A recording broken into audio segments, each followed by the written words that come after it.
Je voudrais du soleil vert, des dentelles et des théières, des photos de bord de mer, dans mon jardin d'hiver. Je voudrais de la lumière, comme en Nouvelle-Angleterre. Je veux changer d'atmosphère, dans mon jardin d'hiver. Ma fleur sous la pluie de novembre, tes mains qui courent, je n'en peux plus de t'attendre. Les années passent, il est loin, là je tombe. Nul ne peut nous entendre. Je voudrais du Fred Astaire, revoir un latte. And we have some Russians behaving very badly in the UK. I know you've been on that story for days. And we have the president taking a sharply different note than his now deposed Secretary of State. And a few minutes ago from his representative at the UN. Let's watch that together and talk about it on the other side.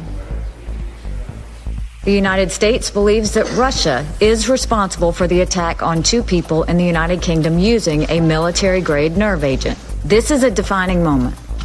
Time and time again, member states say they oppose the use of chemical weapons under any circumstance. One member stands accused of using chemical weapons on the sovereign soil of another member. The credibility of this council will not survive if we fail to hold Russia accountable. Now, just for a point of contrast, let me read you the White House readout of the president's call with Theresa May. President Trump agreed with Prime Minister May that the government of the Russian Federation must provide unambiguous answers regarding how this chemical weapon developed in Russia came to be used in the UK. The 2 leaders agreed on the need for consequences for those who use these heinous weapons. This sounded to me a whole lot like the president's articulation of Vladimir Putin's excuse about Russian meddling. Well, he said this, and I believe that. This is not the sort of harsh words that he has for gang members. These are not the harsh words that he has for Jeff Sessions when he's mad at him for not staying on and shepherding the Russia investigation. These are not the harsh words he has for his own now deposed Secretary of State when he engages in talks of being a diplomat and dealing with North Korea. I mean, how does this read in the UK? Well, you know, that comment from Nikki Haley, I want to just say, finally, we've heard a message like that from the United States. And this is why, you know, it is so important. What the British are saying here is that this is a Russian attack on the United Kingdom because it put UK citizens, not just a former Russian spy, in danger with a nerve agent that is banned in war because it is so dangerous. I was listening to Republican Eric Swalwell, Representative Eric Swalwell earlier, and him talking about what do the Russians have on Donald Trump. Now, no comment on that, but it puts into context the issue that we're facing, because you've got to remember the UK is the US's closest ally in the world. If the Russians are behind this attack, it is an attack by proxy, if you like, on the United States. And the only response that makes any sense from the US is condemnation, the kind of condemnation. Let me just, that we heard from Nikki Haley, let me just read you more of what she said. She said, if we don't take immediate concrete measures to address this now, chemical weapons could be used, she said, here in New York. And let me just stay on this with you, Keir, because I traveled with George Bush the year that the G20 was held in Scotland, and they were gathered there, all the leaders were gathered there for what they called London's 9/11, I think it was July 7th attacks on the buses and trains. Yeah. And to see these two leaders, whatever you think of them, Tony Blair and George Bush, neither man addressed the world, neither man addressed their countries without first sitting together with their national security advisors. And the point being, an attack on London was an attack on all of us. How far away are we from that? Well, listen, this was a attempt of assassination of a former Russian spy who was accused of working for British intelligence. Remember that British intelligence is part of a group called the Five Eyes. It is a combination of different intelligence organizations, including U.S. intelligence. Effectively, what the Russians have done, if the British are right, and they seem absolutely convinced, is they have targeted a former Russian spy who was working to inform the West, including America. And again, it comes back to this fundamental issue. It looks as if potentially either the Kremlin thought they could get away with this, that they wouldn't be caught, if you like, or that they didn't care. And if they didn't care, if America and the UK don't take tough enough action, then the question is what do the Russians do next? And it's a pretty frightening one. I don't want to put you on the spot, but I detect that you have an answer to what you think the British think. Do you think the British government now is concerned that perhaps in the American president that they have right now, they have someone who might not care? The problem is, it's a bit more profound than that. The British government is very weak right now. They are trying to manage this incredibly difficult process of Brexit. They are divided from Europe through that. And they are looking at the White House and deeply worrying about what is happening to their ally at a time when they need their closest ally the most. It is Thursday, the 15th of March of 2018, and you are in West Coast Cookbook and Speakeasy. I am your chef de cuisine, Justice Putnam. Our daily special on this Ides of March is Metro Shrimp and Grits Thursdays. A little bit of jambalaya, a little bit of spice in your life. Okay, well, wow. Great Britain has some deep concerns about Trump's leniency towards Russia. That's a nice way of putting it, because I think what their deep concerns are is that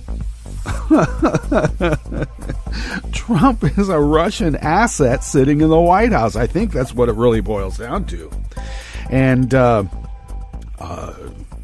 forget, he apparently has access to every single English, British, French, Italian, etc., spy anywhere in the world who might be working against Russia's interests. Doesn't he? And he owes Putin. He owes him big time. I think that there was more than just a horse's head at the bottom of his bed when he woke up one morning. An offer that he couldn't refuse. And so the Brits are going to have some grave, deep concerns about Trump's capacity to, really blow the whole thing up, literally. Trump is boasting about lying. I love how some pundits put it. Oh, he made up facts. No, that's called lying. He lied to Justin Trudeau, and he's boasting about it. Oh, I put one over on that guy. I like Justin, but I lied my ass off to him. And you know what? I don't care. So, he's going to be able to negotiate with North Korea? Come on. I mean, I think someone else is going to be sitting in and, saying, well, what Donnie Two Scoops really means is this. Probably not in front of Donnie Two Scoops will this revelation be made to the North Koreans, but it will still have to be made. There's so much happening. It just never stops. Oh, Oh, yeah, well, of course, there's the constant turnover in the Trump administration. And that's news in and of itself. Apparently, Kellyanne Conway snapped at Fox and Friends. I mean, that's Donnie's favorite show, because they just happened to mention the massive turnover in the Trump administration. She just got all on their case. Now, I avoid watching Fox and Friends. In fact, I avoid watching any Fox News. You can't help but watch Fox Sports. And that's how they suck you in, actually. You got to be careful. Give you a little bit of sports, next thing you know, you're being brainwashed with the news. Oh, Dylan Roof's sister is arrested on weapons charges. She basically made a threat against the students on the student march and predicted that most of them would be black anyway. And I guess the apples don't fall far from the tree. Okay. 15 new planets are discovered. One is potentially habitable. Maybe we better get to work to see if we can get there. Because apparently we're not going to be able to live out the longevity that this planet's going to be able to provide for us. And I keep telling people, when the world ends, it won't necessarily mean that the world ends, but just the parasites like us living and scratching on its skin. We're going to be shaken off. So we better find something else to jump onto that we can actually breathe the air. I always like living in a world where I can breathe the air. Okay, well, let's get on with what we have coming up today in West Coast Cookbook and Speakeasy, Metro Shrimp and Grits Thursdays. Starting off in the Bistro Cafe, of course, we had the audio of about British concerns about Trump. And then on the rest of the menu, U.S. regulators charge Theranos CEO Elizabeth Holmes with an elaborate years-long fraud. She's the one that created this company. I think she was 19 and got a bunch of venture capitalist money, big-time money. And supposedly was able to get blood tests done in a much faster and cheaper way. And apparently she wasn't. And still kept a lot of the money. So she's charged now with an actual crime. She might go the way of Scarelli. A network of religious groups is offering undocumented immigrants sanctuary from ICE through safe houses. It's Anne Frank. It's the Underground Railroad. And Steve Bannon says that history is on their side, meaning, the authoritarian Nazi side. We'll see about that. And Kris Kobach. How did this guy get a law degree out of an Ivy League school? I don't get it.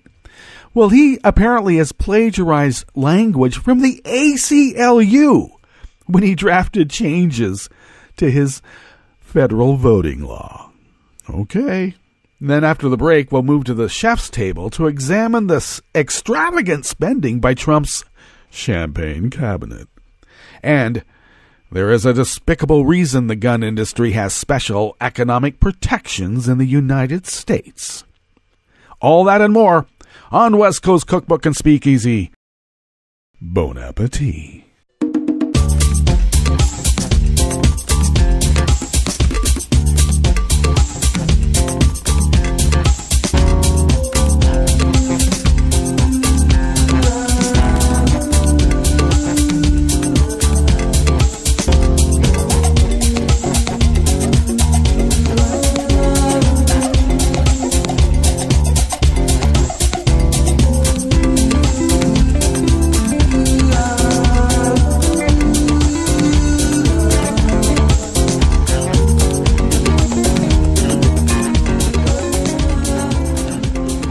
Go to the bottom of our homepage at netrootsradio.com. You'll notice, of course, that because of you've been listening to the show, you know this already, but I feel compelled to tell you anyway, just in case there may be some new arrivals.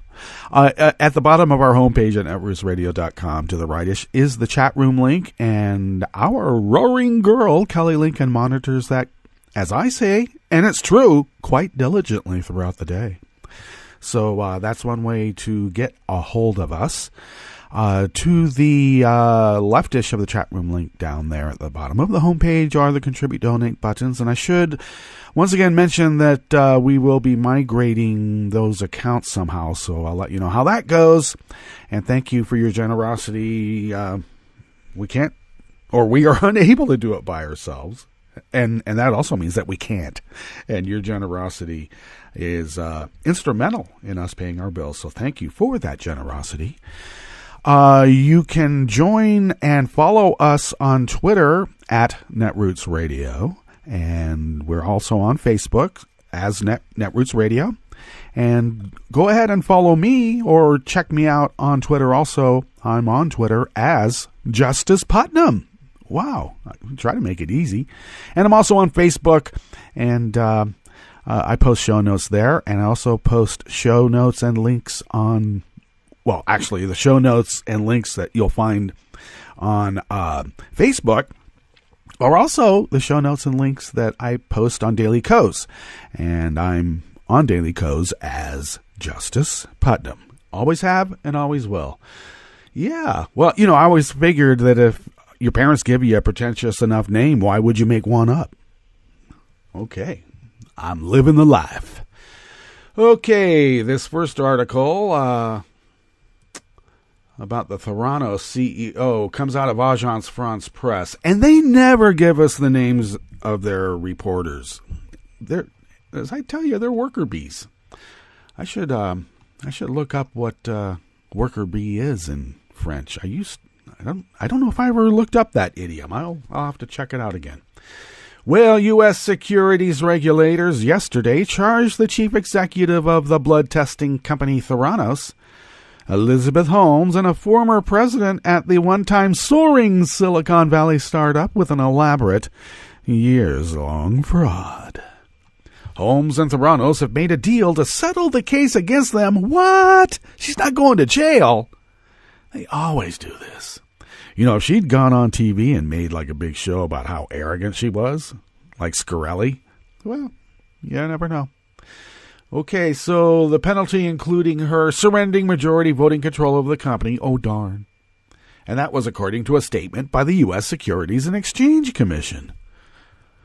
Founded in 2003 by Holmes when she was only 19, the company had been seen as a rising star, but came under scrutiny after the Wall Street Journal published articles questioning the reliability of its technology.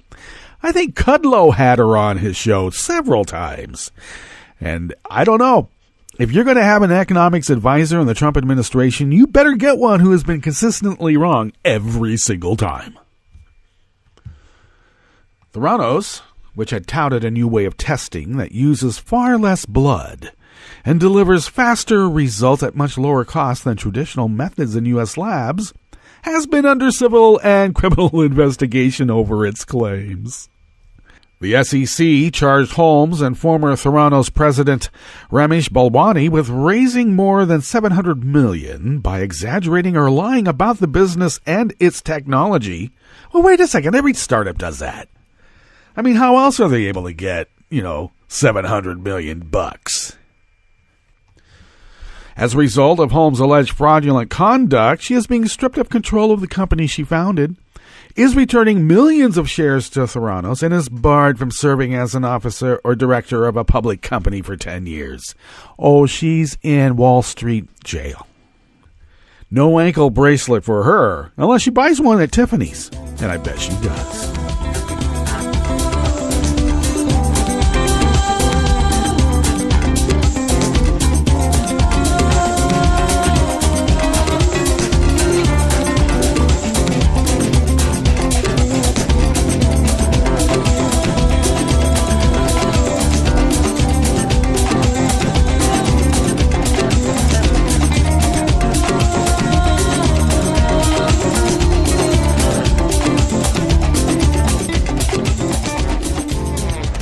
Next offering here in the Bistro Cafe, part of West Coast Cookbook and Speakeasy, Metro Shrimp and Grits Thursdays.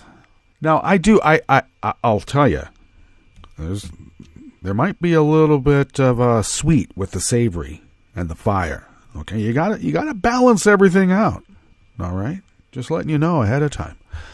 Okay, this offering is by Bob Brigham out of Raw Story. The ongoing battle between the state of California and Attorney General Jeff Sessions continues to escalate, with CNN's Out Front with Aaron Burnett reporting on an underground network of safe houses being used to protect undocumented immigrants from Donald Trump's immigration and customs enforcement. An underground network of safe houses is exactly what the Underground Railroad was. And also what, in so many ways, there's some argument of how much of a network that the Dutch town that protected Anne Frank had. But because, there were a lot of Stasi-like neighbors would turn in their neighbors to the Nazis. That's right. The Stasi quo is what I called it, which we kind of have here too now, don't we? So there is some historical precedent here, just to be clear. Tonight, some people in California are ready to wage war with President Trump. They are trying and willing to break the law to keep immigrants who are here in this country illegally hidden, Burnett reported. Oh, my God. Now, I just have to say one thing. The style manual here at Netroots Radio precludes me from using the P word when describing Trump, and that's president. But Burnett, I had to quote Burnett. I just couldn't edit on the fly, and I apologize. CNN National Kyung Law reported on one family who went underground. Though the family's 2 teenage girls are American citizens, their father was recently deported and their mother has an expired tourist visa. We became homeless for 5 months. We moved schools, one of the identified girls explained. We were sleeping from house to house, anywhere we could find. These are American citizens, hiding from the Gestapo. Then they heard about an interfaith network of religious groups pledging to resist Trump's immigration policy by hiding them in safe houses, even in spare rooms of congregant homes, the reporter explained. The undocumented family was taken in by an older Jewish woman who cited the Holocaust in explaining her decision to take them in. This is technically aiding and abetting someone who is here undocumented, law noted. I don't see it that way, the woman replied. I see it as taking a step to help someone in need, helping a family in need of support. And the network estimates dozens of families are receiving sanctuary in safe houses, which I now suspect that the government will want the reporter's notes so they can track down where Anna Francisco and the rest of those illegals are.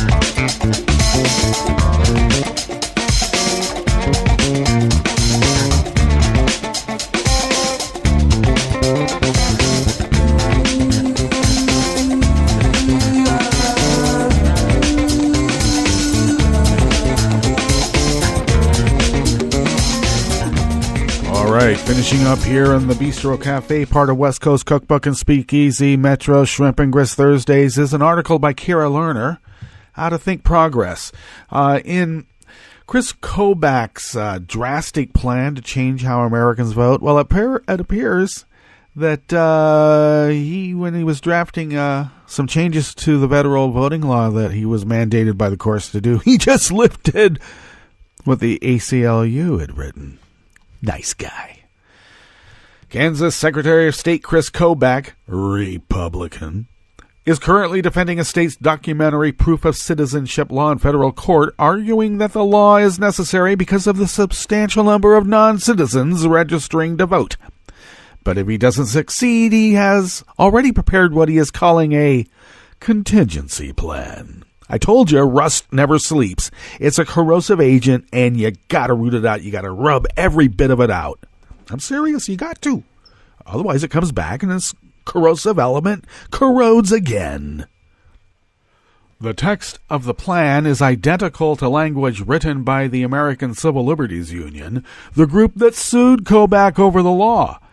In an April 2016 brief, the ACLU explained that for Kobach's proof of citizenship law to be legal, the National Voter Registration Act would have to allow states to require any information they want of people registering to vote. Currently, the law only requires the minimum amount of information necessary to prove an individual's citizenship. So, Kobach's contingency plan is to amend the National Voting Rights Act in just that way. If he is successful in weakening the federal voting legislation, which would require the approval of Congress, states would be able to pass documentary proof of citizenship laws like Kansas, or require virtually anything from individuals registering to vote. Yeah, we would like to have your DNA just to make sure you're from this earth. And I would say, okay, Kobach, you first.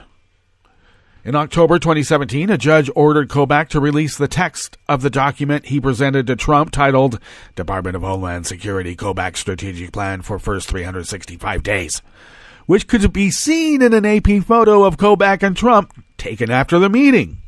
In the outline, Kobach proposed 5 amendments to the NVRA. 2 were redacted, but one visible to the public includes the language of the ACLU's brief. This is how the criminal element thinks now. Do you understand? The ACLU presented a case that would have been absolutely illegal for Kobach to be able to push his agenda through. And so what are they doing? They, being Kobach and Trump and the rest of this Trump mob, taking an illegal strategy and, I don't know, presenting it as their own. God, they can't even come up with their own ways to break the law. Okay, well, Kobach, of course, is representing himself in litigation, and he objected numerous times to the ACLU showing video of his deposition in court in which he was confronted with plagiarizing the ACLU's document. And he also presented political science professor Jesse Richmond as an expert witness, and he was also basically admitting that there was no evidence that illegal voting could have swung the 2016 popular vote, as Trump and Kobach have claimed. Now, they claim 3 million, 4 million, 5 million illegal aliens voted in the election, and that's why Hillary got the popular vote. All right. Now, this is the same crew that believes that Podesta and Hillary were running a child sex ring out of Comet Pizza, the basement of Comet Pizza, and Comet Pizza doesn't even have a basement. But that's what they're basing it on. And apparently the federal judge is not very happy. Now, they want to be able to go through all these documents and basically look for Hispanic names, foreign names. And Hispanic names are pretty much the de rigueur that they will follow. And so this expert was questioned, you got foreign-sounding names. He was questioned on why some Spanish names are flagged and while others weren't. So the government asked if Richmond would have flagged the name Carlos Murguia. And the expert witness said yes. And then the government lawyer said, but that Murguia is a federal judge in the United States District Court for the District of Kansas, the court where the trial is taking place. Okay, let's get to our break, and we'll come back. We'll come back and go through weather from around the world, and finish up at the chef's table with the stories that we have curated for you today. You are listening to West Coast Cookbook and Speakeasy, and we will be right back. You are listening to netrootsradio.com. Please hang up and try again.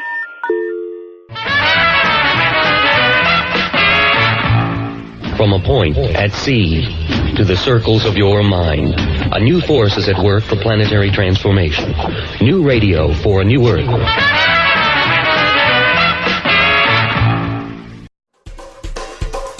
This is Scientific American's 60-Second Science. I'm Julia Rosen. In the last few decades, astronomers have discovered thousands of exoplanets orbiting other stars. Now, scientists want to know what they look like. Do they have oceans? Atmospheres? Researchers have even searched for signs of plant life and the glow of alien city lights, although they haven't found any yet. We've moved on from being excited about finding exoplanets to now having to get our kicks out of characterizing them. Moya McTeer, a graduate student at Columbia University and the host of the podcast So You Think You Can Science.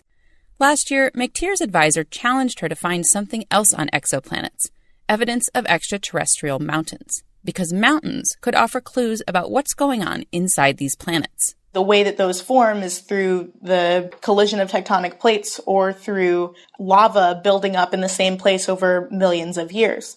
And so that's one of the most exciting things, in my opinion, that can come out of this project, is actually being able to figure out what's underneath the surface of an exoplanet. The trick was how to do it.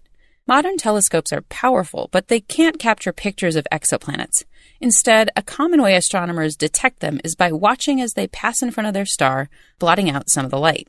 McTeer riffed on this idea to find a way to look for mountains. And so what we're doing with this mountains project is saying, okay, if a planet has a mountain on it, and if that planet is rotating, then the mountain will show up in the silhouette, and the silhouette will change because the planet's rotating. So we can study that changing silhouette, that changing shadow, to get an idea of what the surface of the planet looks like. McTeer tested the technique by modeling how the rocky planets of our solar system would look through modern telescopes like the James Webb if they were far away. And we were pretty heartbroken when we found out that it wouldn't be possible. But McTeer calculated that it might be doable with something like the Extremely Large Telescope, which is currently under construction in Chile. Even this telescope probably wouldn't be able to measure the topography of a Mars-like body if it orbited a large star like our Sun. But if that planet circled a smaller star, like a white dwarf, it would block out enough light to be detectable. The research is in the monthly notices of the Royal Astronomical Society. So one day soon, we may be able to confirm the existence of exoplanetary mountains, and with even better telescopes, maybe molehills, or even moles. Thanks for listening. For Scientific American's 60-Second Science, I'm Julia Rosen. How close to death do you have to be before the Federal Bureau of Prisons will let you go home to die? I'm Bill Newman, and this is the Civil Liberties Minute. The criteria for eligibility for compassionate release in the federal system, what states generally call medical parole, are straightforward. A federal inmate must have less than 18 months to live or be completely disabled, and he must have an acceptable home waiting. But those are only the initial hoops. The prison warden must then back the request for release, then the paperwork goes to the Central Bureau of Prisons office for approval or disapproval, and then the application is subject to review by a Deputy Attorney General, and then it finally goes to a court. Along the way, no means no. Application denied, finished, done, nothing left to do. Yes means another step.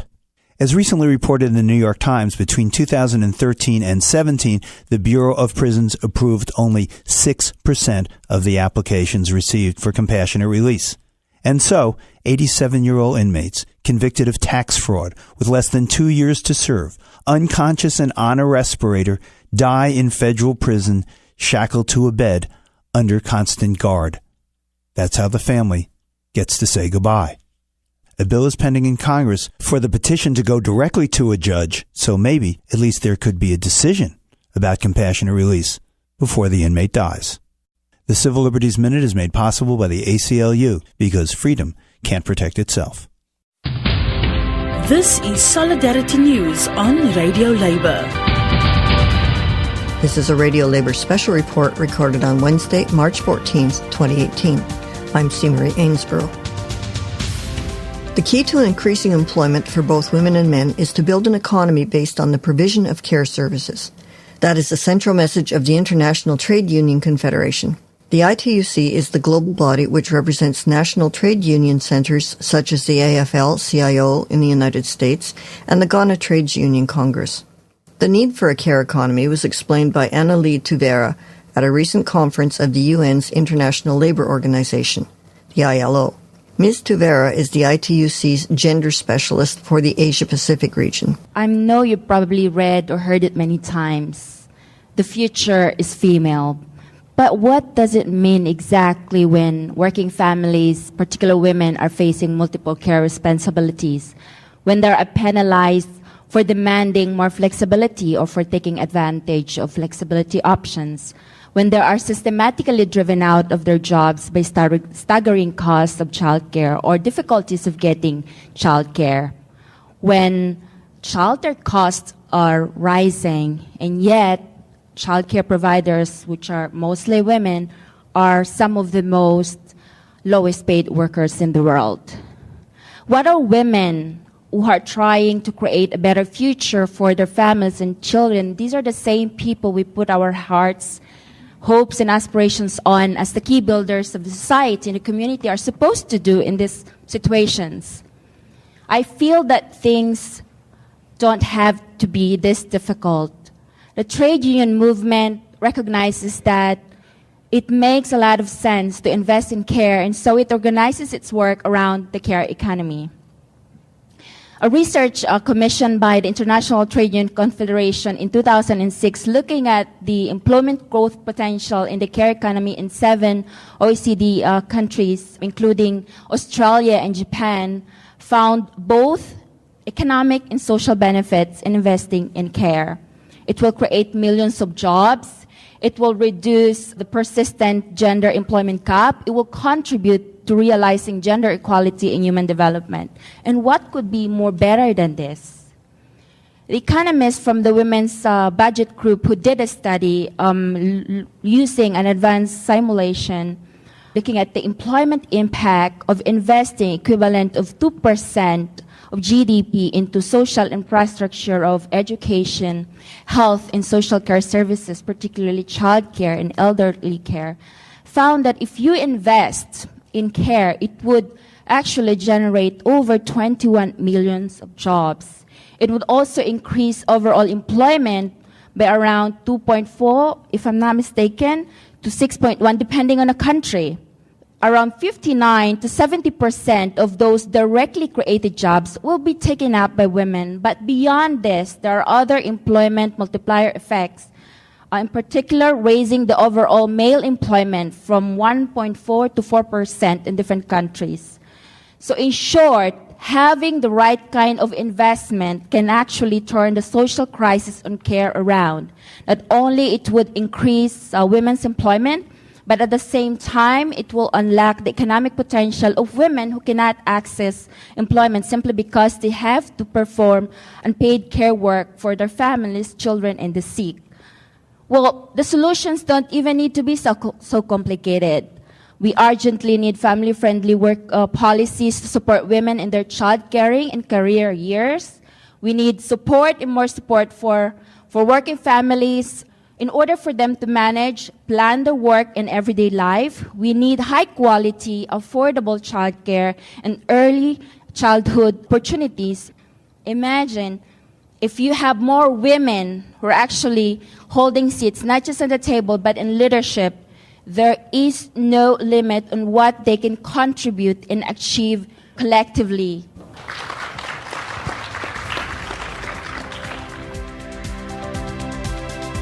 An extended version of Ms. Tuvera's presentation is available on the Radio Labor website at www.radiolabor.net. I'm C. Marie Ainsborough. Thank you for listening.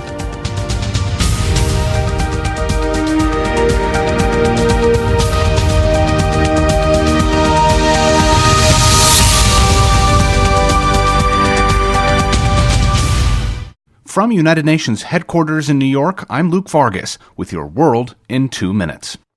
British Prime Minister Theresa May punished Russia on Wednesday for the country's alleged involvement in the attempted murder of a Russian spy in the UK using a dangerous chemical nerve agent.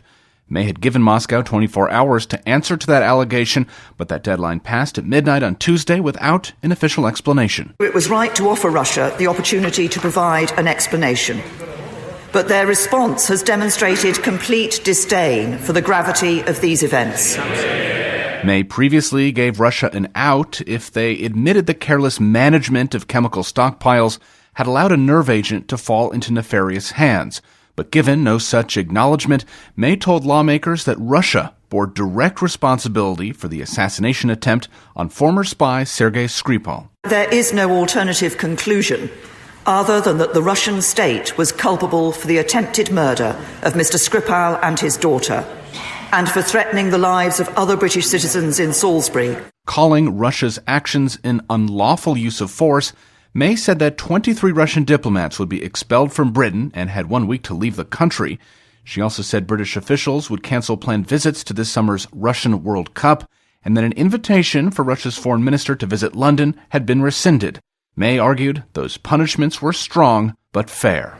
While our response must be robust, it must also remain true to our values as a liberal democracy that believes in the rule of law. Many Russians have made this country their home, abide by our laws, and make an important contribution to our country, which we must continue to welcome. But to those who seek to do us harm, my message is simple. You are not welcome here. Britain is expected to brief the UN Security Council on Russia's alleged actions on Wednesday afternoon. Luke Fargus, The United Nations.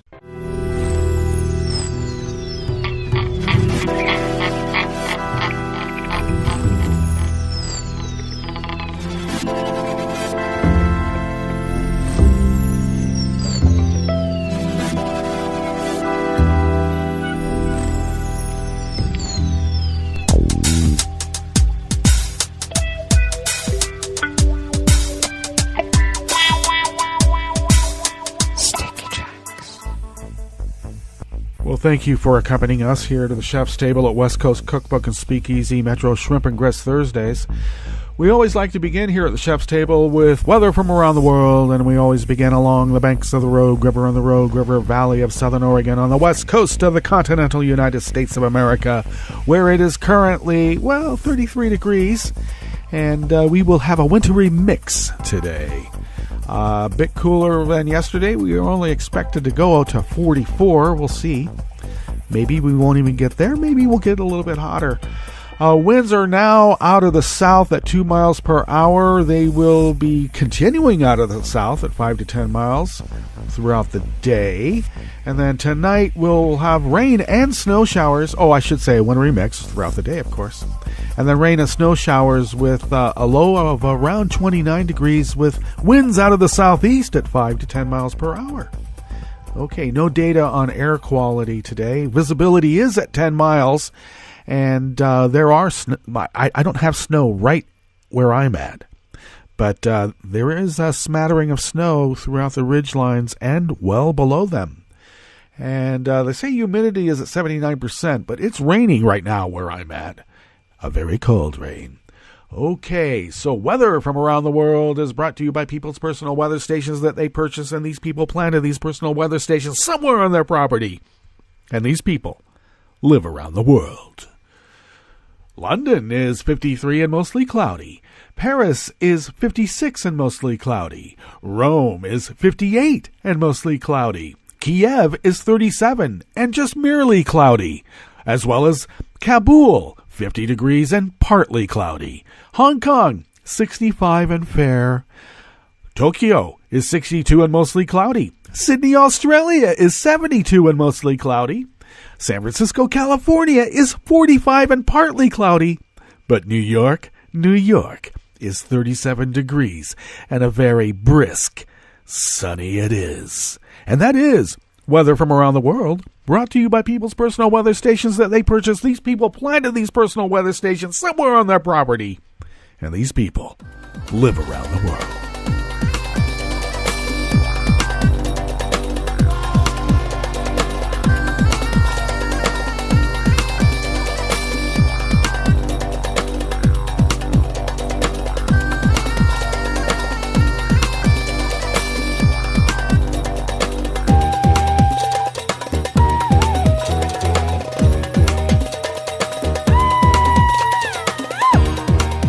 Okay, so first offering up here at the chef's table is by Rebecca Entralgo out of Think Progress. The extravagant spending in Trump's champagne cabinet is quite extravagant, and this is all while their agencies suffer, and I will always maintain it's a feature, not a bug.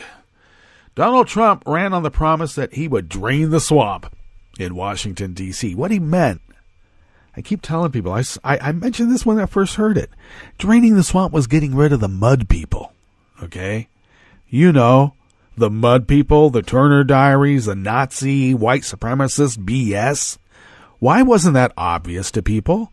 He did not mean the lobbyists. He meant those mud people and their fellow travelers who would give succor to other mud people. How dare they sully our white carpet? All right. And one of the ways Trump sought to do this was by filling his cabinet with individuals who were not previously part of the political establishment because they were deconstructing the administrative state. Oh, you're so establishment. Well, we believe that instead of pushing the nuclear button, we should talk it out a bit. Oh, you're so establishment. Push the button. Okay. Well, some members of his cabinet, however, seem to be reveling in their newfound fame and are spending thousands of taxpayer dollars to fund their ridiculous requests. How about the EPA administrator's $43,000 phone booth? This is supposed to be like a soundproof, a cone of silence, like in Get Smart. But we know Scott Pruitt's religious beliefs. I guess that's what you would call it. And he maintains that his policy decisions are predicated upon the actual voice of God telling him what to do. We're not talking about, I prayed on it and I looked in my heart and soul and, we're not talking metaphorically. This guy actually maintains he hears the voice of God. So, maybe the cone of silence is where he hears the voice of God. Okay, I don't know. I would take him to Langley. Maybe, put him in a cone of silence there and see how it works out. You could have like one of those infrared cameras to see if there's any apparition moving about in the shadows. All right, so the Interior Secretary's $139,000 door. Well, listen, if this guy's going to spend, what's that I heard, $8,000 per flag that he flies, at the Interior Department when he's in town, and there's a flag that represents all sorts of different sorts of activities, just like semaphore. This guy's the Interior Secretary, not the Navy Secretary. Come on.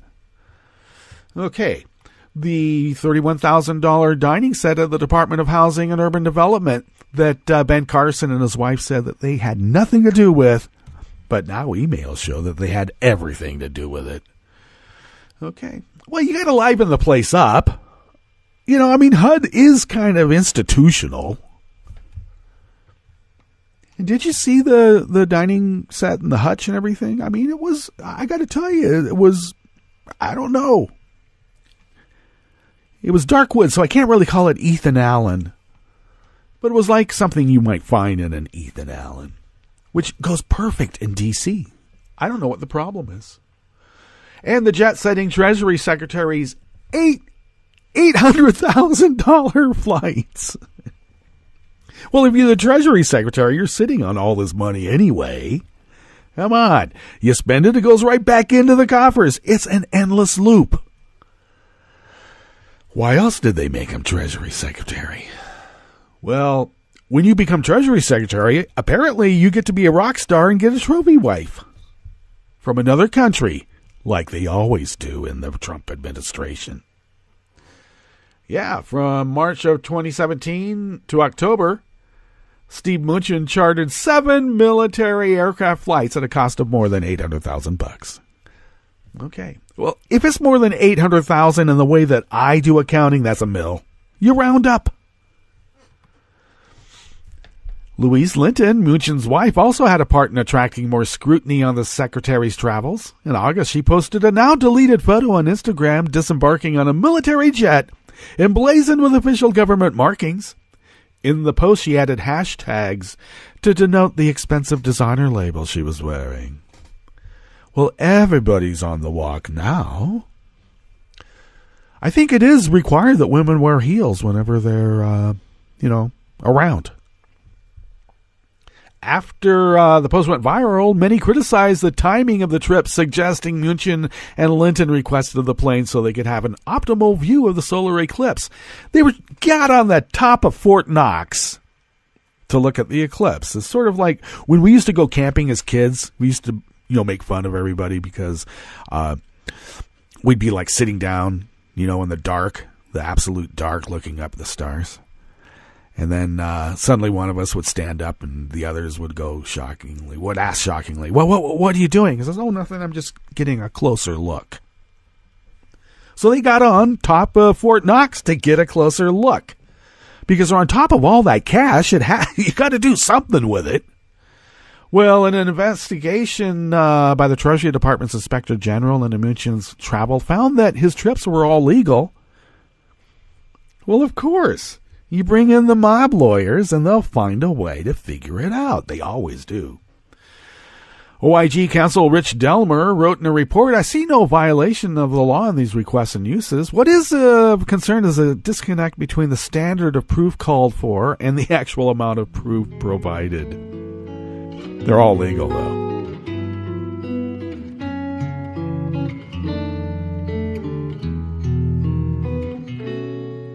Je te donne c'est mon amour pour la vie entière.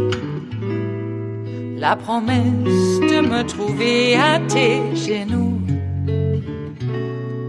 Aussitôt que tu m'appelles, rester toujours fidèle. C'est tout, c'est tout. Je te donne tous mes printemps, mes étés de mer. Mes automnes, quand les feuilles tombent partout. Si ce n'est pas une bonne affaire, je te donne tous mes hivers, c'est tout. Okay, there is a despicable reason that the NRA gets away with what they do and the gun industry as a whole. This is an article out of The Conversation, let's see here, by Alan Rostron, Associate Dean for Students, and William R. Jacques, Constitutional Law Scholar and Professor of Law at the University of Missouri, Kansas City. And this is by way of The Conversation out of Australia, because you can't get this here in the States, even when you teach in the States. Now, the gun industry is one of the few industries to have congressionally backed immunity from liability. Isn't that amazing? As a result, it's largely been shielded from responsibility for the deaths and injuries its products cause, with few exceptions. How did this happen? And in the aftermath of another tragic mass shooting, could this protection ever be overturned? As an expert and in constitutional law and product liability, the professor believes the answer to these questions lie in examining the economic and political clout of the gun industry. Now, I have to say, none of this is quite a secret, but I suppose what it does need to be quantified. And he does provide some very definitive graphs on the growth of income and the amount of jobs that have been generated and ancillary. Because it's not just, it's not just people selling guns. You got to get the leather straps that some of the guns have, or nylon straps, depending, right?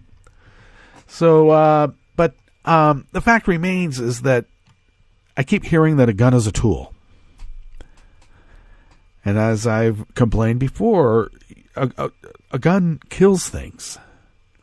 It doesn't drill a pilot hole. It doesn't drive a screw. It doesn't turn a bolt. Damn. It doesn't even lift like bricks on top of a roof. You got to carry those yourself. And I have. Gun never helped. Oh, boy. Well, the gun industry acquired this protective shield in 2005 after a wave of lawsuits by cities threatened gun companies' survival. New Orleans became the first government to file a lawsuit against gun manufacturers in 1998. More than 30 other American cities and counties soon followed. And that the suits, prompted by the growing epidemic of urban gun violence and patterned after claims brought by states against tobacco companies, initially succeeded by shining a spotlight on the industry. Now, this professor was one of the lawyers at the Brady Center to Prevent Gun Violence, and they uncovered evidence about how gun manufacturers could reduce risks by making changes in the way they design and distribute their products. But then came the Protection of Lawful Commerce in Arms Act, which gave gun makers a special immunity from legal responsibilities and blocked most of the claims. While Congress has occasionally limited the liability of companies making other products, such as medical devices and small aircraft, the degree of protection given to the gun industry was unusual and didn't create alternative ways to regulate the industry and compensate those injured, as it did with makers of childhood vaccines. Interesting, huh?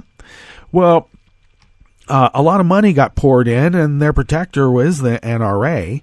And the NRA, when you look at their membership list, they don't really have that much. So they're getting their money not just from members, but they have a lot of money that then gives them a lot of political clout, because money is speech, don't you know?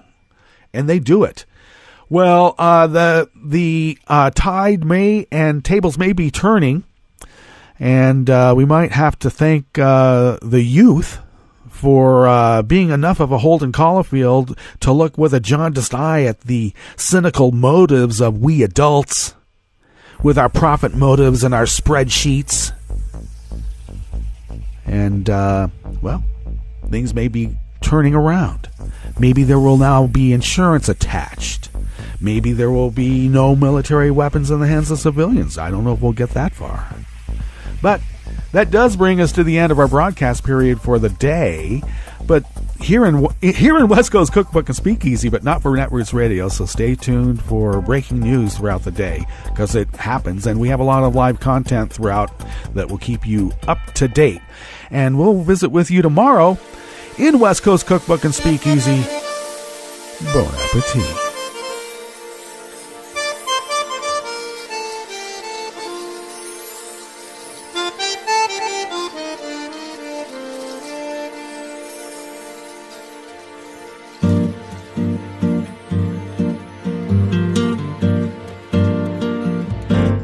Je voudrais du soleil vert, des dentelles et des théières,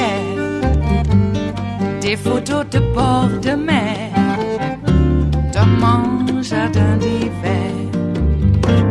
Je voudrais de la lumière, comme en Nouvelle-Angleterre. Je veux changer d'atmosphère, dans mon jardin d'hiver. À fleurs sous la pluie de novembre, tes mains qui courent, je n'en peux plus de t'attendre. Les années passent, qu'il est loin, là je tombe. Nul ne peut nous entendre. Je voudrais du Fred Astaire, revoir un latte Goël. Je voudrais toujours te plaire dans mon jardin d'hiver. Je veux déjeuner par terre, comme au long de golfe clair. T'embrasser les yeux ouverts dans mon jardin d'hiver.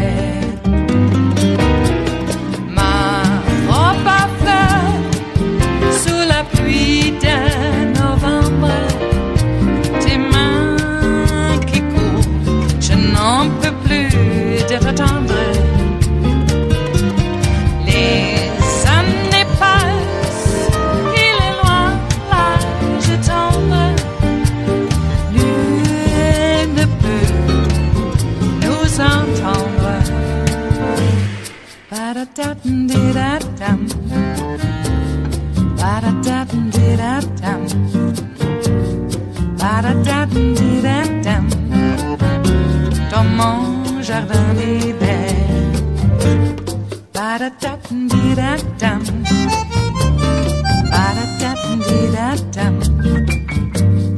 Ba-da-da-dum-dee-da-dum. Dans mon jardin d'hiver. Dans mon jardin d'hiver. Dans mon jardin d'hiver.